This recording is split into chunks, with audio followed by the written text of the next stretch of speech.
one, fight.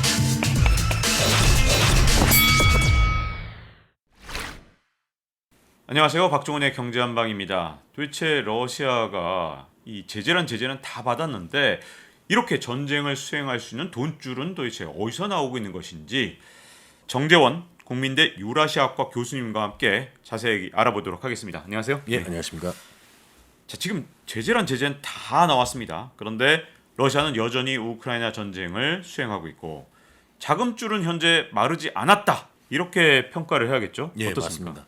뭐 그 처음에 제재가 거의 뭐 충격적이게도 뭐 많은 분야에서 거의 모든 분야에서 제재가 이루어지고 기업들도 철수하고 또 그 스위프트라고 하는 국제 그 은행 결제망에서 러시아가 퇴출되고 그 러시아의 그 외환들이 다 동결되는 그런 상황까지 와서 러시아가 금방 무너지지 않나 이런 생각을 했었는데 잘 아시다시피 그러한 생각은 그런 예측은 빗나가고 있습니다. 물론 좀 더 장기화되면 어떻게 될지 모르겠지만 대표적으로 다른 게 아니라 이 자금줄이 이제 여러 가지가 있는데 아시다시피 석유가스 부분이 아직 제대로 된 제재가 되지 않고 있고 동시에 지금 그 석유가스의 그런 그 안정성 문제 때문에 지금 이제 크게 인플레이션 상황이 이제 우려가 되고 있죠. 특히 석유가스 가격도 많이 올라가고 있지만 또 하나는 이제 전 세계 한 20-30%를 차지하고 있는 또 곡물 부분 그 밀이라든지 옥수수 등등 또 해바라기 기름 등등 그러한 부분들도 세계 그 우크라이나와 러시아가 둘 다 많이 공급하고 있었는데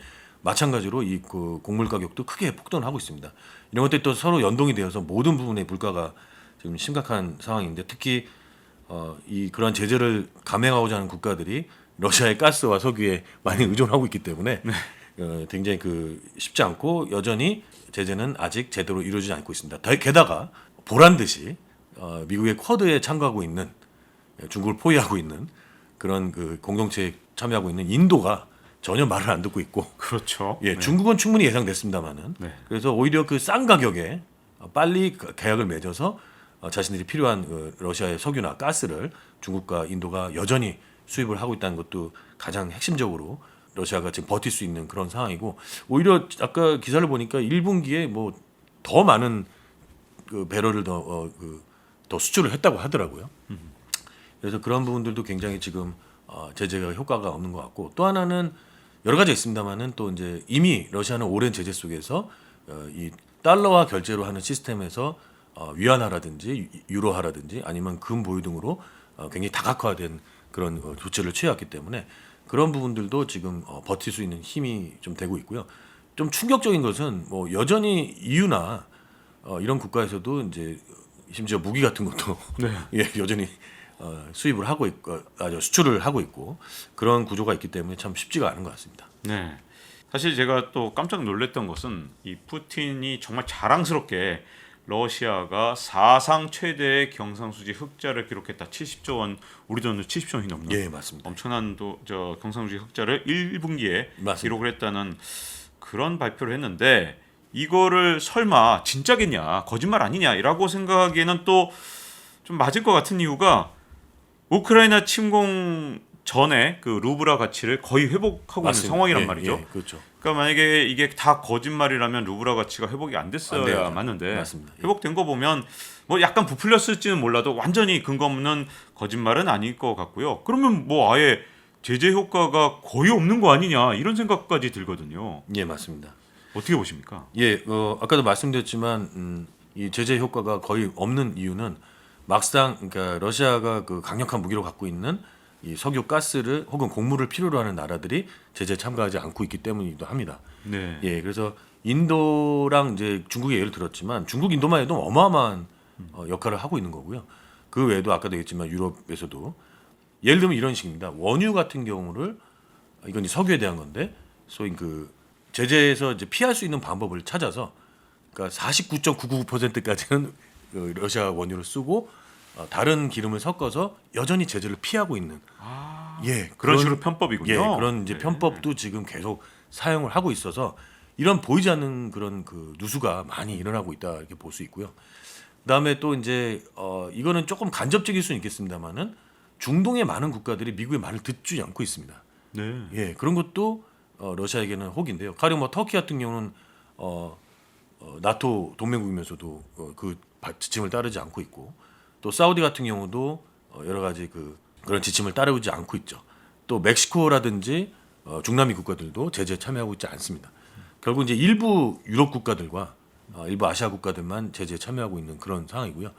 그래서 이러한 부분들이 이제 보이지 않는 이런 또 보이는 이런 여러 측면에서 많은 부분에서 이제 한계를 보이고 있는 상황이라고 볼 수 있고 뭐 어젠가 뭐 독일이 이제 앞으로 러시아 석유를 이제 당장이라도 뭐 끊을 수 있다고 네. 그런 발표는 했지만 사실 석유는 독일에서 뭐 10몇 %, 20몇 % 사이에 이르는 정도밖에 차지하고 있지는 않습니다. 네, 의존도가 석유는 좀 낮은 편이에요. 예, 맞습니다. 오히려 석탄과 가스는 이제 아직은 당장 어떻게 하겠다는 얘기는 없거든요. 이런 뜻이 여전히 흥미로운 것은 그렇게 폭격을 하지만 이 러시아에서 나오는 상당수의 그 파이프라인이 우크라이나에 지나가는데 아직까지 우크라이나를 지나서 유럽으로 가는 그 어떤 파이프라인도 폭격했다는 얘기는 없습니다. 아니 폭격을 안 한 것보다도요. 사실 저는 교수님 이렇게 모시게 되면 예. 제일 여쭤보고 싶었던 것 중에 하나가 뭐냐면 예. 러시아 가스가 우크라이나 영토를 지금 지나서 유럽으로 수출되고 있는 게 현재도 지속되고 맞습니다. 있다. 예, 아니 저는 정말 말이 안 되지 않나. 그럼 뭐 맞습니다. 우크라이나가 잠그든지 이럴 줄 알았거든요. 예, 아니 맞습니다. 전쟁이 지금 막 서로 정말 중내산해하는 정도의 전쟁인데 예, 예. 자기 땅을 지나가는 천연가스 수출을 우크라이나가 그냥 그거 놔두고 있는 것도 이해가 안 가더라고요. 그렇죠. 그래서 저도 사실 그 부분까지는 정말 이거는 엄청난 뭐랄까요 실제 정치를 하시는 분들의 그런 어떤 레토릭을 들어봐야 되는 건데 하나 흥미로운 것은 그런 사례들은 상당히 많습니다. 예를 들면은 베네수엘라를 그렇게 미국이 싫어했지만 또 베네수엘라는 거꾸로 미국을 뭐 엄청난 무슨 적으로 규정했지만 뒤에서는 계속 미국에다가 석유를 수출하고 있었습니다. 네. 예, 그런 사례들이 굉장히 많거든요. 네, 저도 그건 좀 많이 놀랐습니다. 특히 예. 이게 베네수엘라 석유가 중진류라서 맞습니다. 딱 그 정제 시설이 미국에 많아서 맞습니다. 이걸 또 예. 수출하고 있었길래 예, 예. 아니 이게 뭐 하는 거냐 둘이서 거의 원수라며 근데 예. 또 한쪽에서는 막 거래하고 있더라고요. 맞습니다. 그래서 조금 비유는 다르겠지만 물론 전쟁의 상황은 전혀 이 비유에 맞지는 않지만 예를 들면은 우리가 너무나 잘 알다시피 마치 중국과 미국이 서로 정말 죽일 듯이 싸우고 있는 것처럼 보이지만 너무나 잘 아시다시피 미국의 국채 상당수를 중국이 갖고 있었고 또 미국의 말하자면 거의 모든 중저가 제품 뭐 심지어 이제 기계까지도 부분까지도 중국이 없으면 미국의 경제가 돌아가지 않는 이런 상황이지 않습니까? 네. 그런 것에서도 보듯이 마치 정말 총칼만 안 들었지 엄청난 경제 전쟁을 하는 것처럼 보이지만 실질적으로는 뒤에서는 일종의 적대적 공존이라고 할까요? 서로가 없으면 안 되는. 그래서 사실 공멸로 가기 직전까지는 으르렁거리더라도 절대로 그 이상은 가지 않는. 또 앞으로도 어떻게 될지 모르겠습니다만은 그런 걸 보면 이 우리가 겉으로 하는 그런 레토릭과 뒤에서 사실상 또 언젠가 각각의 국가가 전쟁 이후에 적어도 어느 정도의 정상으로 돌아간 이후까지를 염두에 두면 서로가 그런 암묵적인 것들은 계속적으로 놔두지 않나 좀 그런 생각도 좀 해봤습니다.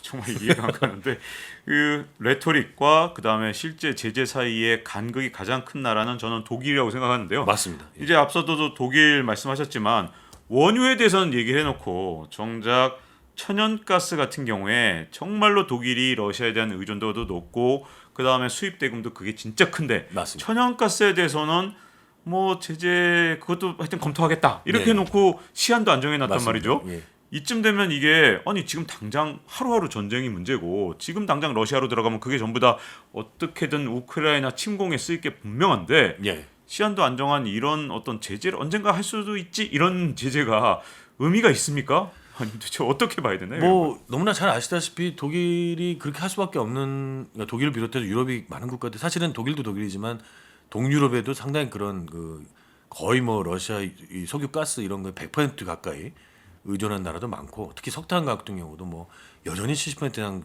의존하는 폴란드 같은 나라도 있는데요.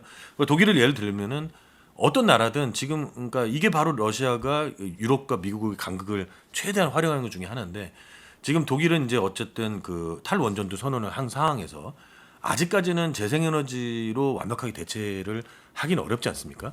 그래서 여전히 심지어 석탄도 수입하고 있는 것이고 물론 제철을 위한 거긴 하지만 그래서 특히 천연가스는 그래도 이 소위 바로 얼마 전까지 많은 화두가 됐었던 이제 진짜 이것도 화두가 싹 줄어든 게 너무 안타까운데 기후 위기에 관련돼서 저희 탈탄소 경제로 가는 길에 그래도 천연가스는 그나마 좀 깨끗한 쪽에 속한다 해서 그쪽에서 뭐 수소를 추출하는 방식이든지 어쨌든 뭐 이게 단기간에 재생에너지로 완전히 대체되지 않기 때문에 굉장히 필요로 했던 것 같습니다.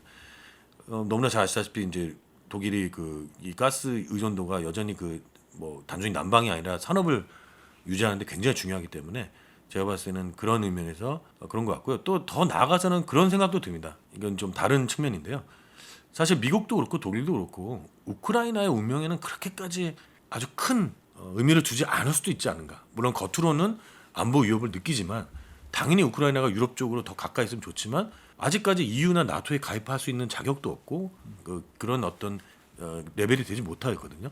그리고 넓은 의미에서는 사실 그 유럽의 입장에서 미국 입장 봤을 때는 우크라이나도 그냥 슬라브 문화권이고 자신들이 오랫동안 무시해왔던 루소포비아의 대상 중에 하나였거든요. 그리고 우크라이나 자체에 만약에 석유가스가 엄청나게 묻혀있다면 또 다른 얘기입니다만은 여기는 그냥 꾸준히 러시아에서 나오는 석유가스를 그냥 통과시켜주는 것만 보장해도 괜찮은 나라입니다. 러시아권에 들어가든 저는 좀 그렇게 보고 있습니다. 그렇기 때문에 물론 법적으로 국제법상으로 또 그것이 제가 절대로 그걸 원하는 건 바라는 건 아니지만 저렇게 초토화되고 있는데 어떻게 보면 좀 손 안 대고 코 푸는 이렇게 되든 저렇게 되든 군사 무기는 좀 많이 소비했고 팔았고 약간 그렇게 좀 보는 것 같아서 너무 안타깝습니다. 그래서 독일 입장에서 물론 러시아가 더 가까이 영향이 있는 나라, 러시아의 친러시아적인 나라로 등장하는 것은 분명히 안 좋지만 또 다른 한편에서는 그냥 여전히 이 사태가 어떻게든 종결이 되고 뭐 돈바스가 절로 가든 일로 가든 그냥 나의 안정적인 경제 발전과 장기적인 플랜 속에 그 재생에너지의 전환 속에서 탈핵과 재생에너지 전환 속에서 좀 방해를 받지 않는 그렇게 해서 자신들의 어떤 산업과 자신들의 어떤 복지를 유지할 수 있는 그런 거가 더 중요하지 않나 이런 생각이 들어서 정말 안타깝습니다. 사실 돈줄만 죄면 당장이라도 전쟁을 멈출 수밖에 없을 것 같은데 그렇게 돈줄을 잴 수 있는 나라들이 말로만 막 세게 얘기하지 진짜 행동한 게 아직까지 없다는 게 정말 안타까운데요. 예. 물론 그렇게 해서 석유가스가 올라가게 되면 이제 단순히 그 가스가 중단되는 문제가 아니라 가스 자체 석유가스가 가격이 올라가는 것도 문제겠죠. 네. 근데 어쨌든 안타깝습니다. 그 누가 어떻게 되든 간에 한번 해볼 만한 방법일 수도 있겠는데요.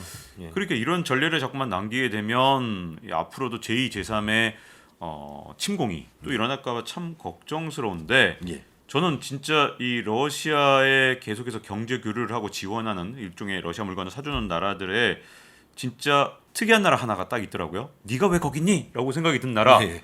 이스라엘입니다. 아 맞습니다. 예. 아니 중동 다른 국가들이야 러시아를 뭐 지원할 수도 있고 경제 교류를 할 수도 있고 그래 뭐 그럴 수 있다 이렇게 생각이 들지만 이스라엘은 도대체 거기 가서 왜 있는지 예. 그리고 경제 교류 계속하겠다라고 계속 강조하고 있는데 이거 왜 이스라엘은 이렇게 하는 겁니까? 아 이것도 참 그 많은 얘기가 있을 수 있겠는데요. 아까 그 이스라엘 얘기부터 하기 전에 잠깐 제가 인도 얘기 네, 인도 얘기부터. 네. 예, 중국은 이제 아시다시피 미국과 경쟁을 하고 있으니까 네. 러시아 편일 수밖에 없겠다는 걸 이해하지만 인도는 왜 쿼드에 참가하고 있는데 지금 저런 이중적인 모습을 보이느냐 이런 얘기가 있을 수 있습니다. 뭐 여러 가지 얘기가 있을 수 있는데요. 뭐 지정학적이고 국제 정치 경제적인 또 그런 외교적인 문제 때문이겠죠. 근데 그 중에 제일 핵심적인 것은 인도는 어쨌든 중국과 대립하고 있습니다. 그 상황 속에서 또 이 아프가니스탄도 지금 인도 바로 위에서 자신들을 어떻게 위협할지 모르고 결국 중국과 러시아의 이 그런 간극들을 또 최대한도로 이용을 해야 될 필요가 있고 또 하나는 인도 입장에서는 또 파키스탄의 문제도 또 있죠. 이스라엘 얘기로 가면 그 이스라엘에 대해서 이제 마침 좀 재미있는 얘기가 있었습니다. 어떤 지금 현재 약간 그 러시아의 그 좀 뭐랄까 약간은 러시아의 입장을 좀 많이 옹호하시는 러시아 입장에서 많이 보고자 하는 분들의 얘기 중에 이스라엘은 왜 저러느냐. 그 이스라엘은 그래서 이제 바로 이제 그 우크라이나가 이제 나치 정부이기 때문에 네오나치 정부이기 때문에 심지어 젤렌스키가 유태인이지만 뭐 유태인이 얼마든지 네오나치를 이끌 수도 있는 역사들이 있었고 그래서 이스라엘은 그래서 이 적극적인 친미 국가임에도 불구하고 이 우크라이나가 요구하고 미국이 요구하는 그런 그 제재라든지 그런 거 적극적으로 참여하지 않았다. 뭐 이렇게 얘기하시는 분들이 얼마 전에 글도 나왔는데 그거는 완전히 좀 잘못된 판단이고요. 네. 예, 이스라엘이 지금 뜨뜻미진하게 나오는 것은 우크라이나가 나치 정부이기 때문인 그런 것은 절대 아니고요. 잘 아시다시피 이 러시아와의 관계를 잘 맺어야 되는 이유가 바로 중동에서 자신을 위협하는 시리아와 시아파들, 이란 이런 그 소위 시아파 벨트가 이스라엘에게 가장 위협적인 상황입니다. 그 순위파 국가들도 있었지만 대부분의 국가들이 지금 친미로 넘어갔거나 아니면 세속적인 국가로서 그렇게 종교를 내세우면서 이스라엘에게 적대적인 국가는 지금 상대적으로 적은 편입니다. 순위 IS가 무너짐으로써요. 그런데 이 이스라엘과 직접 부딪히고 있는 레바논의 헤즈볼라나 그와 연결된 시리아의 아사드 정권 그리고 이란까지 연결되는 이 시아파 정권들은 이래저래 이스라엘에게 위협적입니다. 그런데 바로 이들 국가들이 러시아가 중동 사태, IS 사태 이후에 한층 더 이들과 강한 유대 관계를 갖고 있죠. 그러니까 심지어 우크라이나 지역에 시리아 용병들이 간다고 할 정도로 러시아는 시리아 정부군에게 아주 은혜로운 존재입니다. 그렇기 때문에 이 러시아와의 관계가 틀어지게 되면 이 시리아라든지 이런 데에 대한 통제력이 상실되면서 자신들이 위협을 받을 수 있기 때문에 그런 차원에서 이 미국의 요구를 적극적으로 제재에 참가하지 않을 뿐이지 이 러시아의 그런 어떤 우크라이나가 나치기 때문에 우크라이나 지지하지 않는다 이런 말은 좀 과장이라고 저는 봅니다. 자, 이렇게 말씀을 들어보니까 정말 러시아 제재에 앞서서 정말 세계 각국이 자국의 이익부터 먼저 앞세우는 모습을 보여주고 있는 것 같습니다. 그러면 이런 의문이 들어요. 과연 경제 제재를 서로 하겠다고 말로만 하고 실질적인 행동이 거의 안 이루어지고 있는 상황이 계속되고 있다면 경제 제재로 러시아에 타격을 줘서 이 우크라이나 전쟁을 중단하거나 또는 더 이상 수행할 수 없도록 하는 그런 방식의 해결책은 효과가 없는 거 아니냐라는 걱정이 되는데 어떻게 보십니까? 이것도 참 제가 얘기하기도 좀 버거운 주제인 것 같습니다. 사실은 역사적으로 봤을 때 경제 제재로 성공한 사례는 거의 없다고 해도 과언이 아닌 셈이고요. 그 상황 속에서 오히려 경제 제재로 인해서 사람들이 불만을 갖고 시위를 하거나 내부 엘리트들의 분란이 일어나서 더 좋은 형태의 어떤 그 정권 교체가 일어나는 좋은 의미에서 이제 민주화 혁명이나 그런 상황이 일어나야 되는데 오히려 그 제재로 인해서 고통받는 사람들은 일반 서민들, 일반 대중들이고 그 기존의 이제 그 소위 지도층들, 지배층들이나 이런 사람 부유층들은 약간의 이제 좀 어떤 불편함은 있을지 모르지만 심각한 타격을 입지는 않았습니다. 물론 이제 부가 계속적으로 더 많은 축적을 해야 되는데 그게 막혀지는 부분이 있을 수 있겠으나 그런 부분은 상당히 크지 않고 오히려 그 제재에도 또 많이 우회를 해서 더 오히려 그들은 더 많은 또 부를 축적하기도 하는 경우가 이번 러시아 우크라이나만 봐도 이 소위 2014년에 크림반도 합병 이후에 솔직히 그때 제재가 많이 들어갔습니다. 그런데 시간이 지나면서 사실상 우회하는 방법이 너무 많이 생겼고 사실상 풀렸고 특히 유럽처럼 이제 러시아에 많은 걸 의존하는 나라들은 사실상 거의 모든 걸 풀었다고 봐야 과언이 아니죠. 거의 미국 혼자만 그렇게 했었고 또 미국 역시도 자신들이 필요한 부분에 대해서는 유예를 하거나 제재를 가하지 않는 그런 모습을 보였습니다. 따라서 제재는 분명히 어느 정도 이상은 경제적인 타격을 주고 또 경제적 제재 외에는 방법이 그러니까 만약 그러면 군사적으로 직접 파병을 하거나 무기를 대규모 지원하는 방식은 분명히 지금 국제사회에서 좋지 않기 때문에 그걸 피한다고 하면 이제 대안은 없죠. 경제제 말고는.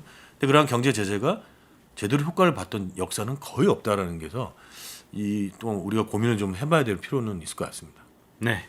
자, 이렇게 러시아의 돈줄은 왜 세계 각국의 제재에도 불구하고 좀처럼 마르지 않는가에 대해서 정재원 국민대 유라시아과 교수님과 함께 알아봤고요. 잊지 말고 좋아요, 구독, 알림 설정 해주시면요. 세 번째 편에서는 왜 러시아 사람들은 이런 상황에서도 계속 푸틴을 지지하는가에 대해서 좀 더 자세히 알아보도록 하겠습니다. 자, 이렇게 시청해주셔서 감사드립니다. 고맙습니다. 감사합니다. Round 1, fight.